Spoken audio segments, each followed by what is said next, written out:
Whoa, full screen. Hey there, YouTube. You may notice I look a little better. I sound a little better.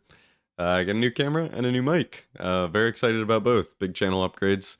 Unfortunately, I'm super behind on turning streams into videos, so it's going to be a minute until either one of these is reflected in the actual video recordings. But you know, new mic for the intros and stuff. So there'll be a slight difference between audio quality in the intros and voiceovers versus the live recordings. But either way, very exciting, new stuff, channel updates, blah, blah, blah. Anyway, let's get on to today's video.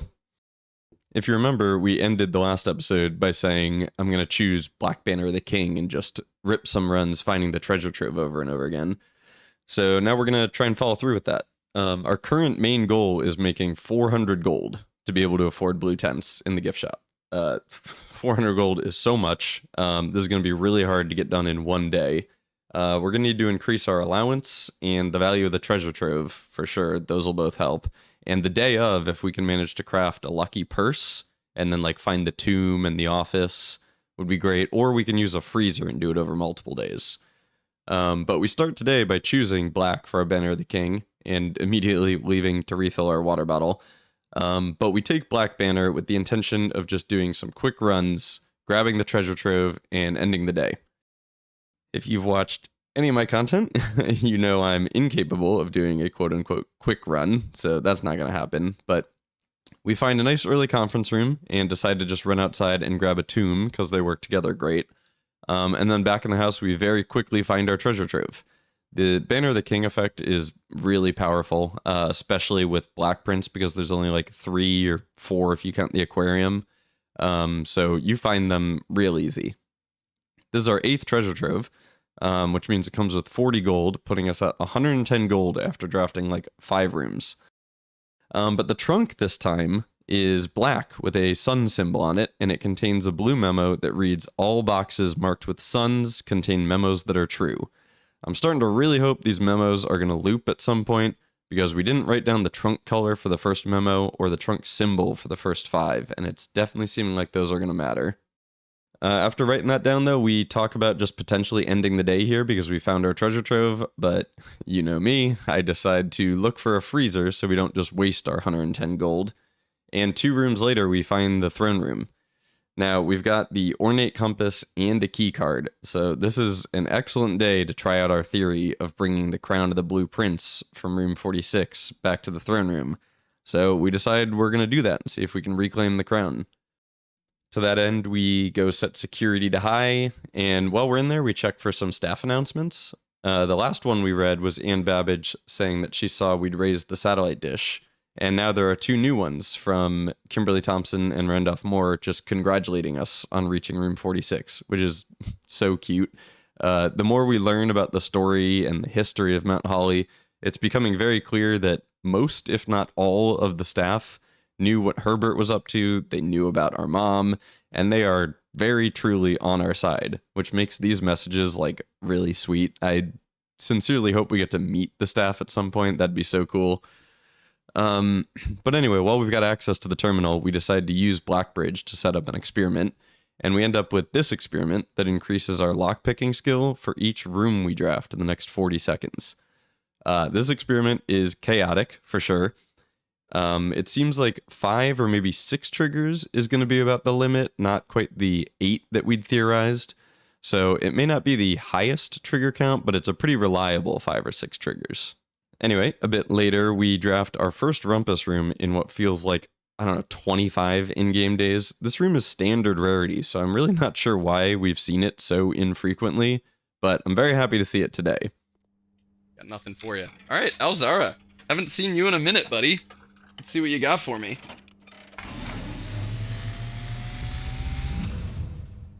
And, as it was foretold, I am awakened at the sound of a dropping coin. You find yourself face to face with the great Alzara.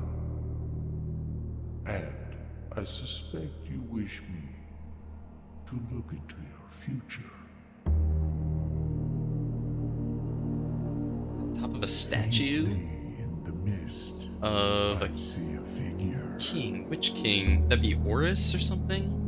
A statue cradled in a courtyard of sentinel stone. Oh.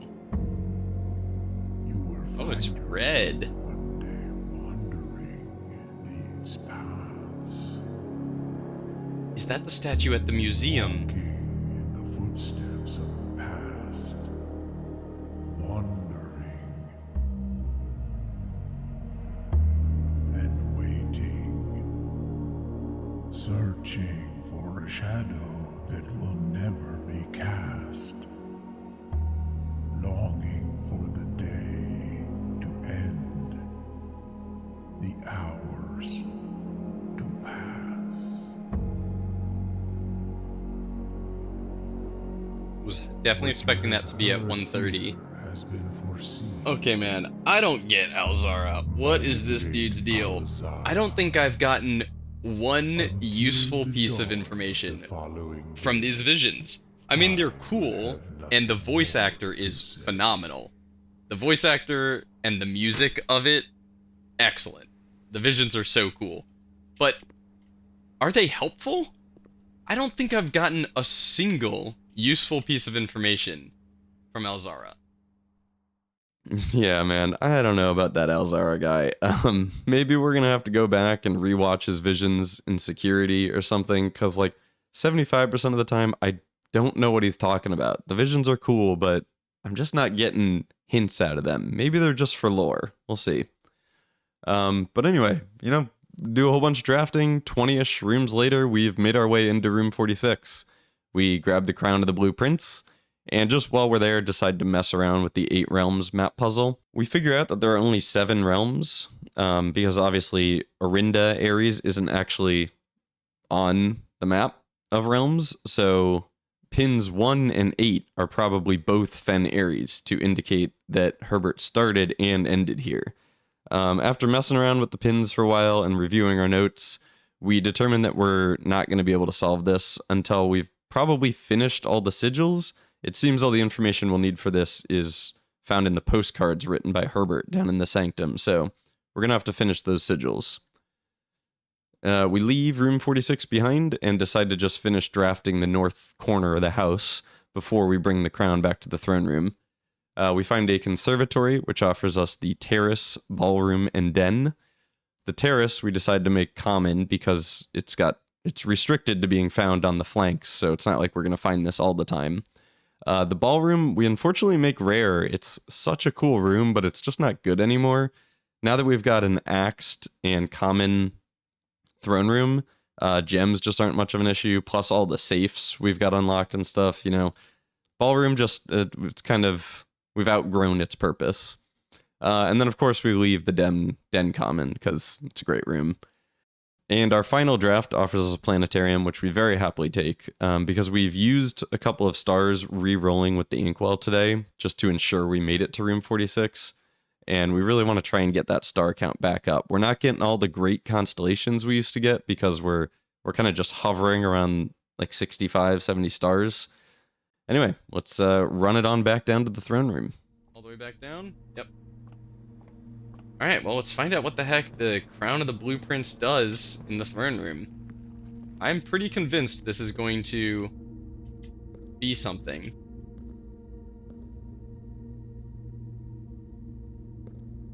No way, really?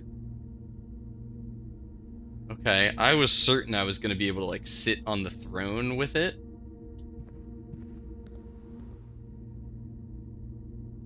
Oh, I'm disappointed. I was certain bringing the Crown of the Blueprints here was going to do something. Does this put the wall back in place? Yeah. Hey, there's that little 7 again. You know what? I saw this little 7 out in the patio. It's on the floor of the patio. And it's here too. I was not going crazy. That is real. This game really makes you feel crazy sometimes, but that 7, that's really there. Oh, and it's here too. I mean, is it an accident? It can't be an accident. It's literally the number 7.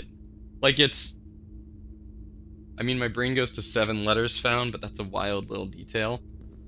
Yeah, but, I mean, if it's 7 letters found, like, so what? Why put a little stamp of 7 letters found in a piece of stone? You know, what the heck? What is that about? This game is not a game that can afford Easter eggs. Every detail of this game matters. I mean, this game is like literally built on the concept that you can drive your players insane with the fact that every single detail matters, you know? And then you're gonna go and throw Easter eggs in there? Like, you can't throw Easter eggs at me in a game where I'm already losing my mind because, like, I don't know, like, the fact that I just pointed out, this guy is the only one with the sword in his left hand. The rest of them have the swords in their right hand. You know? Like, this game has trained me to believe that that matters. So if you're gonna have just the number 7 sitting on a frickin' stone tablet, I'm gonna think that matters. Alright, well... crap. I'm disappointed. I thought I had it. I thought the Crown of the Blue Prince was gonna be what I needed to bring here. So, what the heck else can I do with this room? It comes with the north lever, which also makes sense because it helps you get to room 46. So I assumed the connection was that it helps you get to room 46 so that when you bring the crown back here, it does something.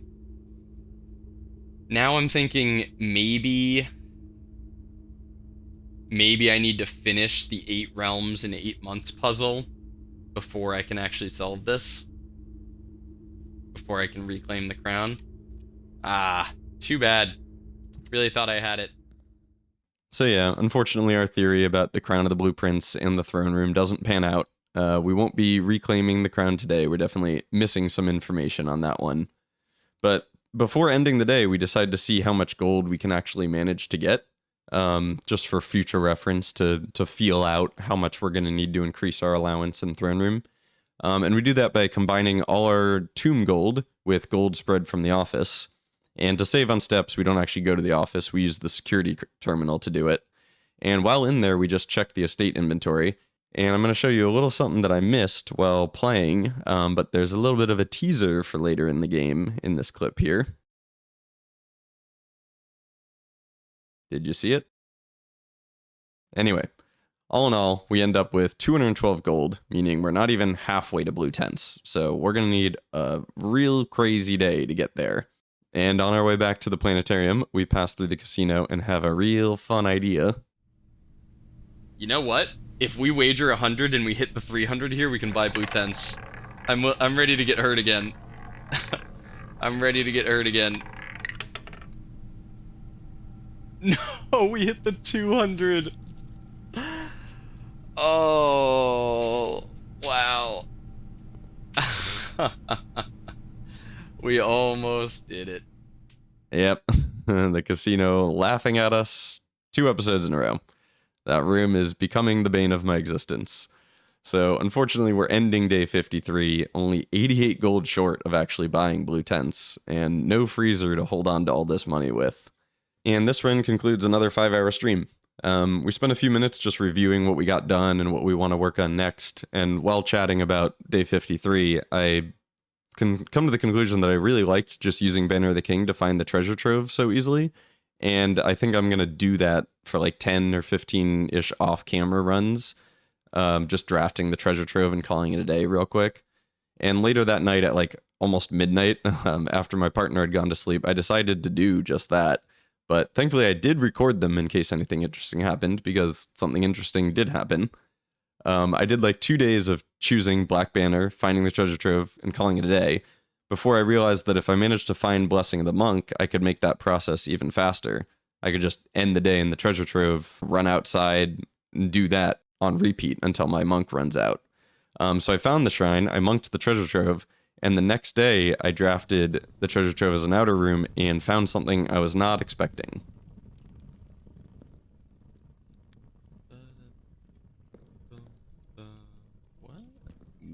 is... What?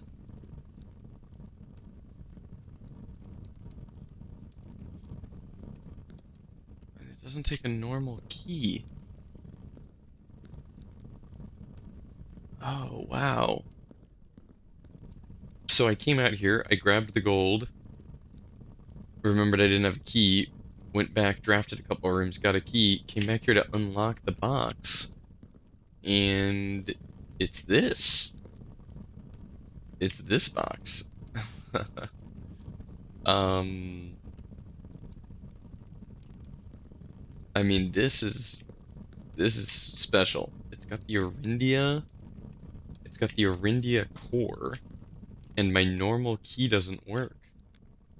Yeah, so we take to our treasure trove notes to see if those memos have told us anything about this special trunk here. And we have a tough time figuring out anything definitive because of all of our missing colors and symbols. So eventually we come to the misguided conclusion that this weird trunk has shown up because either it's random or we're at the end of the memos before it's going to loop back to normal trunks. And we're going to have to draft the treasure trove another like 10-ish times to get back to this one. So then the next day we head out across the bridge for treasure trove, and we're surprised to find the fancy box of Orinda again. Our first thought is to panic because we think that now it's just permanently going to be giving us this box, and we don't have all the information we need to figure out what all the memos mean. But we look at our notes and we figure out what's really going on.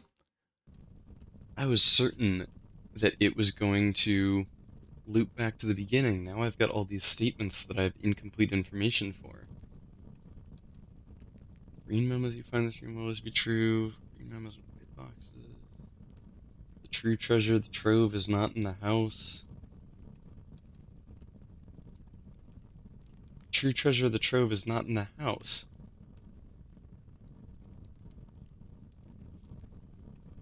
It's giving me this box because I drafted the treasure trove in the outer room. That's a hint. Wow, I fully believed the true treasure of the trove is not in the house. Meant once you figure out what all of these memos mean, you'll know where to go outside of the house to go find the true treasure trove. But I think this is saying the true treasure of the trove is not in the house, it's when the treasure trove is outside.